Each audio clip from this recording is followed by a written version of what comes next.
Hi, everybody. Rabbi Denise here. Some of you who have been tuning in have seen me try this 3 times. Apologies for tech problems. But the goal that we're doing this for is awesome. Rabbi Isaiah Rothstein and I are hoping to bring you Shabbat Live Talks. We're calling them Rabbi Talks, where every week we talk about an important issue to the Jewish community. And I think it'll be neat to hear from both of us because we come at things from different perspectives. So Isaiah is an Orthodox rabbi. I'm a humanist rabbi. And so he has a very religious perspective. I have a secular perspective. But a lot of what we believe actually dovetails really nicely. So the goal is that we're going to be able to talk to you about issues in Jewish life. As I said, we're having some tech problems getting it going, but the project is exciting, and I hope you'll bear with us while we figure out the tech, because the goal is that every week you get this awesome experience to hear from 2 rabbis, and we think about how we're doing things. So I see Isaiah here. I'm adding him to the conversation now. It just still says adding.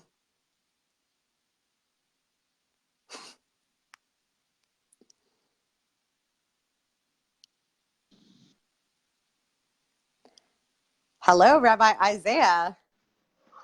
Hi, Amazing. Here we Shalom, Rabbi are. Denise. Shabbat Shalom. Is this working right now? Shabbat Shalom So to you. Wow, there, we're technology doing at it. its It only took finest. 3 tries. Everybody, Rabbi Isaiah is It's this really phenomenal happening. rabbi.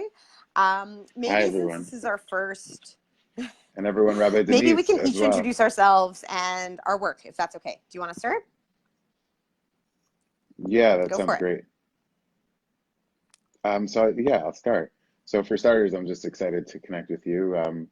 We both met at the Rabbis Without Borders cohort through CLAW, where 20, 25 rabbis of different disciplines and backgrounds come together to think about different ways of approaching Judaism in the 21st century and how we approach Jewish engagement and what content should look like.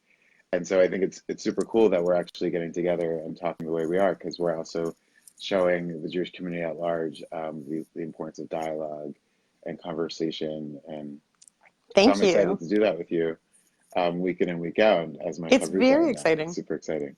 Yeah, so I grew up it is, and everything's working, which is even more shocking when it comes to technology. So please God, it should stay that way. Um, so yeah, I'll just say a little bit about my background, and then I'll hand it back to you. So I originally come from a place called Muncie, New York, which is in Rockland County, also known as 40 minutes north of New York City. I grew up in the Orthodox community there. Many would call it the ultra Orthodox and Haredi communities. It's really, really diverse. If you're Orthodox and Ashkenazi, is sometimes what I like to say. And really, what it is just the idea that there are so many different kinds of Jews in the world, and in New York specifically, there are lots of different kinds of Orthodox Jews. Um, and my family was particularly unique and nuanced in its own way. My father was raised, somewhat secular and non-religious, and he ended up becoming Lubavitch. So growing up with a Chabad father, my mom was raised Methodist, not Jewish. She converted to Judaism over 35 years ago. She's also mixed race. She's African American and Dutch and Irish, and she's from Chicago. So I grew up with a black mother. Um, and so growing up mixed race in Muncie, New York, in a Chabad family, that was just kind of my experience, and I have a lot to say on it. It'll come out through conversation, I'm hopeful. Hi, Rabbi Rebecca, who just joined us. Um, I hope that we get to share about some of those conversations around intersections around race and identity in Jewish life and in Judaism. That's definitely something that I'm particularly passionate about, also just because of what I just said about my upbringing and background. And so, anyway, along the journey throughout my life, I work as a rabbi for Chazon. I'm the rabbi in residence. And also, I have other side projects that I'm involved in, including the page that I'm currently live on is the Union Street Sanctuary, which is a nonprofit organization, 501c3, that my friends and I started, that really is just about convening to Union Street Sanctuary, to convening people together. It's mostly a social platform. What we're doing right now is definitely exciting for us in the sense that what we're going to be able to develop with you, and what I'm going to be able to just like share with you in terms of like that conversation that we build out every week. This is, I guess, more of a content piece, but I think it's still very much related to the organization's mission, which is diversified wisdom, and spiritual innovation, lifting voices, centering voices, and diversity, just relationship, dialogue, community. Um, so yeah, Perfect. Well, that's a little bit for now. Um, I've Yeah. had the, privilege of getting to know you, and I think you're such an awesome leader and person. So I'm delighted that I can bring people who are more familiar with me, your voice and your perspective.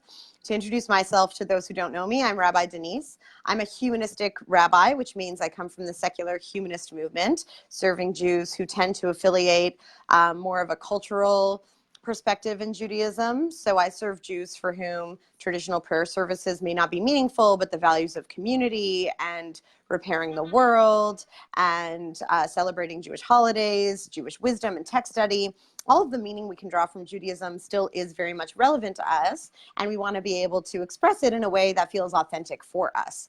So I serve a community in Toronto where I grew up, called the Orenu Congregation for Humanistic Judaism.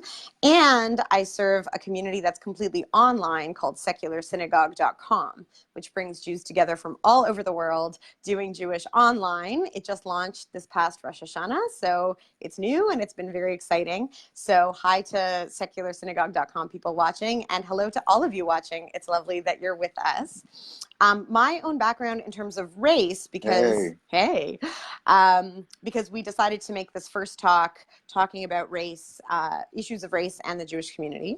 So I have an academic background in critical race theory and post-colonial studies. My PhD is in literature, and I focused on the literature of South Africa, bringing in lots of this race theory. I was born in South Africa, so although I left when I was a child, my mother's South African and grew up under apartheid. So that's what sparked my interest in the Mm, topic. I right. also now teach people becoming teachers and a Master's of Education level course on race, ethnicity, and education. And so, Isaiah, if it's okay, maybe we'll launch into the topic for this Shabbat talk. Last Yeah. week, I was at a conference called Decolonizing the Academy. And it was very related to my own interest in how we actually use education to challenge colonial narratives, shake up colonial spaces, and a lot of what some theorists call decolonize the mind or the brain.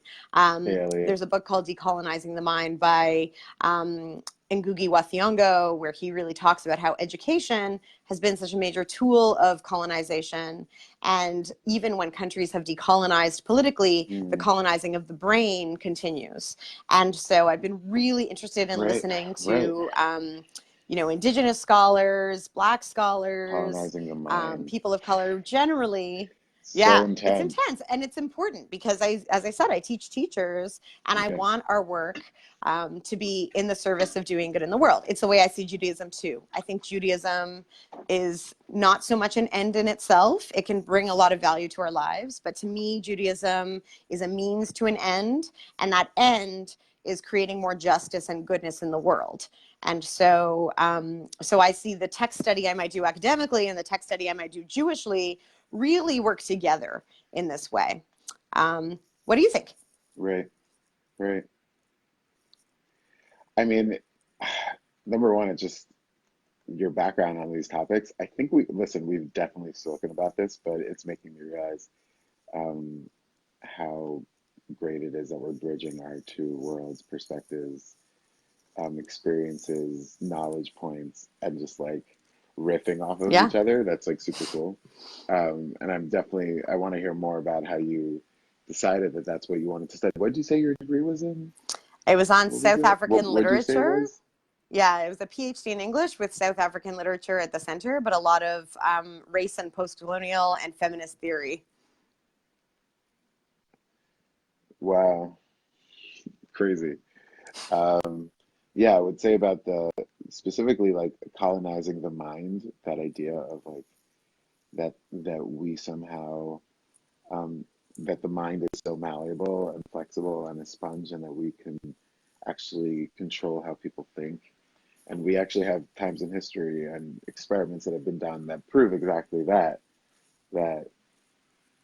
that our mind is so flexible to assume and to think and to accept almost anything. And that's terrifying. It's really scary. And we It is get scary. used to things.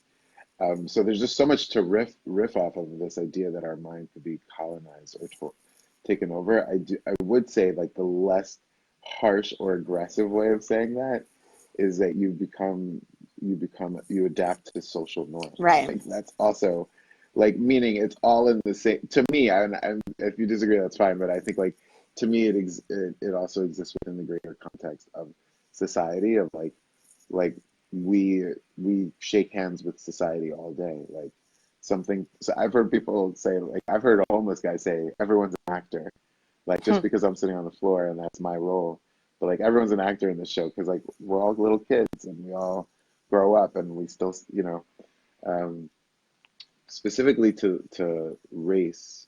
On this topic, though, what I would say is that we very often we shake hands. Like I said, we make agreements with society and we normalize things. We just accept because it was true for our parents and our parents' parents' parents, Right. parents' parents that that certain groups of people don't have as much power, and that's the bottom line. And so much so that it can become Right. internalized. And to shift that thinking is almost, for some people, they just don't understand it. And also, our minds have been colonialized differently, let's say. Like, our minds have been, our experience of life is different. Everyone's experience of life. So, how we approach this is also complex. And for that reason, yeah, what do you think? Yeah, I agree with what you're saying. I think our minds are influenced by factors that we're so often not aware of. So part of the work is just rooting out some of, where we get our assumptions from, etc. An example right now in the Jewish community, because I think the Jewish community at large also needs some decolonizing. So, for example, in the wake of the Pittsburgh shooting, which obviously was tragic in the Jewish community broadly, regardless of where you are, um, coming from partly the president's response and coming from the very natural, wanting to feel a sense of security when people go to services, there's been this real uptick, I find, in talk about having armed security guards or some kind of security guard at the door of any kind of services going on. My personal community doesn't do that. Right, The only time that we had a security guard actually was when we ran a program on Israel, and we received from all sides so many threats and troll kind of comments that I wanted to have a security guard there, not armed, just in case we needed to kick someone out or in case there was any kind of problem. But in general, we don't have security guards, and we've seen so many people of right, color in the Jewish community, Jews of color, saying, I don't want an armed security guard. That doesn't make me feel safer when I go to services, because they're not, they risk, because of how they look or because of the way they'll be perceived, being targeted by that security guard. So it's one of many moments that comes up in the Jewish world where not all Jews will think about these things in the same way. And if we're going to take seriously our responsibility to make our communities right, welcoming for everybody, this is part of the conversation for sure. What is security and for whom? right, right.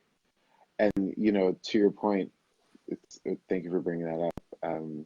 To your point, I think that there are people of color, there are people of all different affinity groups and backgrounds that would feel uncomfortable with police presence being outside of a shul or a synagogue or a space, partially because of just the political landscape and who's accepted and who's in and who's out. And when you racially profile or you discriminate or you try to size somebody up of who belongs in a space and who doesn't belong in a space, like as much as that might be the role of the police officer, um, oftentimes it's not taking into account the individual who has to be going through that experience.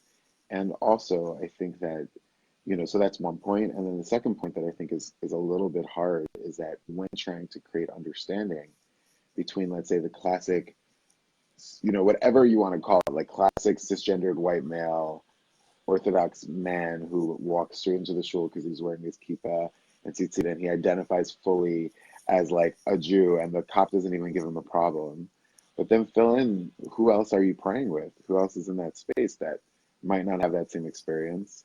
And ultimately, bridging dialogue between those two kind of people um, takes a Hmm. lot of patience to express that. And I'll say that like I've been a part of many conversations in the last few weeks post Pittsburgh, specifically with Jews of color and Jewish organizations where there have been Jews of color, where there have been folks who identify as LGBT, um, and who have said that they felt uncomfortable with the newfound police presence because they don't fit a specific profile, then they would somehow be questioned or treated in a way that would be threatening to them. And then I've had people conversations where people kind of like laugh at that a little bit or think like, come on, like what do you mean? Like if you're wearing a kippah, it's fine, or if you like present as Jewish, like you're fine. But it's not always the case, and so bridging understanding and openness to conversation, to hearing people's stories, and not being so sure that you understand the experience on all sides and perspectives and angles, I think is really lacking. I'm wondering for you though. So in your space, you your space is like an all, like really all are welcome. Doesn't matter how you identify, Jewish, not Jewish, whatever, tall, short, skinny, fat, like any color skin could be purple, like right, like that's, and so somehow having a police officer, is that a symbol of there are some people who are not welcome here? Like is that, to you, is that what's the symbol of having police presence? Because on the one hand, there's absolutely a functional security purpose, but if you're saying that in the ethos of the values of your space, it's like no, it feels weird. What about that? Well, it feels weird to me for sure. So yeah, my congregation in Toronto, certainly anybody's welcome. I mean, what we're doing there is Jewish stuff. So we don't have traditional prayer services, but we have adapted services where we take liturgy and we make it more human centered, or we use poetry and music and other things. The content is Jewish. We have a very large number of people who are intermarried or the children of intermarriage. So not everybody there identifies as Jewish. Many do. Some identify as Jewish and something else. Some also maybe aren't Jewish. Like my own partner isn't Jewish, but he'll sometimes come to stuff. And because it's human centered and we're talking about values like justice and peace, he might get something from it. So anybody is welcome. For sure, lots of people who are, LGBT, as you said, lots of people who might feel non traditional in Judaism in all kinds of ways. And part of this conversation is people do still have such stereotypes about what a Jew is. Yesterday, I was teaching a class, and just for an experiment, I did a Google image search of the word rabbi, and you have to scroll pretty far before you get to somebody who looks like either of us, frankly. It's all, men with long beards, essentially. So, Rabbis from the 17th, 16th, yeah, 15th, so it's 14th taking century, some right? time for people to catch up with the idea that the Judaism that they've always thought of might not be the Judaism that is. We do have a very diverse community, for sure. Um, so yeah, the idea of a security guard for me, first of all, it's a money question. I don't want us to divert some of our programming budget to that. I'd rather spend it on things that are meaningful for our people, doing cool stuff. I also think that I want our space to feel welcoming. And even Right. I have no criminal intent when I walk into a service for sure, but I feel that like sense of nervousness encountering a security guard. It just doesn't set the tone that I would like. So there are all kinds of reasons related to diversity and comfort. I think so many people feel so anxious walking into a Jewish space anyway. Like, why create this other barrier that there is? Yeah, there's all of that. And you and I had talked about bringing some text into these Mm, conversations. So I mentioned in Googie's Decolonizing the Mind. I have a lot of text we could talk about in this conversation, both Jewish and not Jewish. But to me, one of the most important yeah. bits of text Jewishly is the idea that we have to love the stranger. And people have interpreted that in many ways. But the truth is, to me, the stranger means the person who is not like you. And sometimes that's because that you don't know them yet, but sometimes it is because they are other to you in some way. And I think the topic of race can be understood in this way, that it's that listening piece you were talking about, empathy Right. for each other, understanding we have differences and we come from different places. And so the stranger is someone who's sometimes outside Judaism, but also the stranger is, Yeah. I think, within Judaism to us. And that's how I understand that bit of text. I love what you're sharing. I love what you're sharing. There's something very beautiful actually. So two things that it inspires in me, and I is one is that the from the 613 mitzvot of the Torah, the 430 second one is to love the stranger, avat ger, to love the stranger, and the 433rd one is to fear the divine, Mm. right? To fear God. And so I just like always love that that came before Ah, somehow, like in the codification, that like somehow to like care more about. And it's actually follows up with like, Chabad Hasidus, like, Chabad philosophy says that like the way you channel the expression of godliness is through groups of people, through being with other people. Um, but like stranger, like being and strangerhood, like it's actually perfect because this week's Torah portion is also Jacob on the run. right. He's known as the boy. He's like known as this guy, Ishtam, the simple person that sits in tents. That's what he does. That's his like his life. That's what he does. He just sits in the tent his entire childhood, and he like quote unquote like studies Torah all day. And we know like in the chronology, the Torah wasn't around yet in that story, but still he was studying Torah all day. And it says that when his brother was trying to kill him and plotted to kill him after, right? Asaph says, after my parents die, I'm going to go and kill my brother. Like that's literally what the text says. So Jacob suddenly is on the run and nothing is familiar anymore. And he's becomes a stranger. He goes from being super comfortable, living in tents, no problem for his whole life. And now out of nowhere, he's on the run. And so this week's Torah portion is actually the opening scene of him being on the run and him being a stranger. And we see that on some level, the stories of the Jewish nation, Jacob, Yaakov, Yisrael, Israel, being the patriarch, the leader, and we have all these different matriarchs. Actually, in this week's Torah portion, we learn of Rachel and Right. Leah as the matriarchs, and Bilhah and Zilpah, who give birth to the 12 tribes, which, so that's like really the Jewish, this idea of like, 12 tribes of the Jewish people is all coming together based on strangerhood, based on someone feeling like a stranger. Beautiful. Um, uh, So good. Whoa. Whoa, it's a blessing to talk more about this. Like there's so much to unpack. So much to But unpack. we'll catch up with this next week. So wait. So what is this topic? Like, how would we sum up what we just spoke about? I called it race and I think the we gave Jewish community introduction. or something. But in general, we said we call these things rabbi talks. I don't know. I think it's okay if it's a work in progress. Our people will also tell us. Like, we would love it Rabbi if you wanted talks. to tell us what you thought of this, and if there are topics you want us to cover or different things you'd like to hear us Yeah, talk about from our different theological perspectives. I think that would be really cool. yeah, All right. yeah. And just like the hope and dream and vision and blessing for all of us is um is definitely also that, we should be able to like participate in conversations more and more about things that affect the community at large, and how we how we participate in those conversations will also help us with our own vocabulary and understanding of each other and our communities at large. And so like whoever watched, from wherever you're you're listening in from, that's totally part of our goal. So we're excited to hear feedback of like what we should do and what conversations Yeah. that we should bring. All right, Rabbi Cool. Isaiah, I wish you such a Shabbat Shalom. Have Shabbat shalom. a wonderful, peaceful Shabbat, and to all of you, You everybody. too. Yeah, we'll talk again soon.